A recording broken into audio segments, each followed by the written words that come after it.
Assalomu alaykum, hurmatli muxlis, kanalimizga xush kelibsiz. Bugun sizlarga ona sutining kamayib ketishi va uning sabablari xususida gapirib o'taman. Demak, boshladik.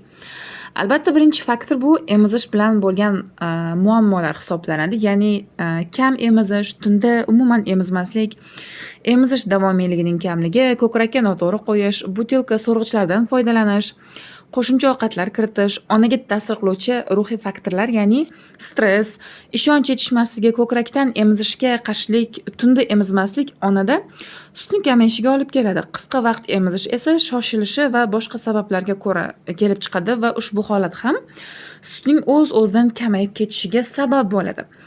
Ba'zi paytlarda onalar 1-3 daqiqa emizadilar. Bunda bola dam olish uchun to'xtaydi va onalar buni bolamni qorni to'ydi deb o'ylashadi. Bu esa xato fikr hisoblanadi. Ba'zida bola emishdan tez to'xtaydi, masalan, juda issiq kiyintirilganda. Agar emizish vaqti juda qisqa bo'lsa, bola yog'li va energetik orqa sutni yetarli ololmaydi. Ko'krakka noto'g'ri qo'yish ham bolani emishiga qiyinchilik tug'diradi. Butilka va so'rg'ichlar ham, demak, o'z asosida, o'z o'rnida, demak, negativ oqibatlarga olib keladi. Ya'ni butilkadan oziqlansa, ko'krakni olishdan qo'rqadi. Butilkadan qo'shimcha ovqatlar berilsa, uning ona sutiga qiziqish yo'qoladi, ya'ni bola kam emishni boshlaydi.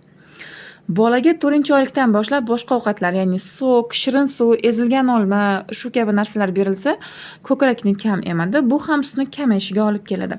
O'ylaymanki, ushbu ma'lumotlarim sizlarga manzur bo'ldi. Agar videomiz yoqqan bo'lsa, kanalimizga obuna bo'lishni hamda like bosishni unutmang. E'tiboringiz uchun rahmat.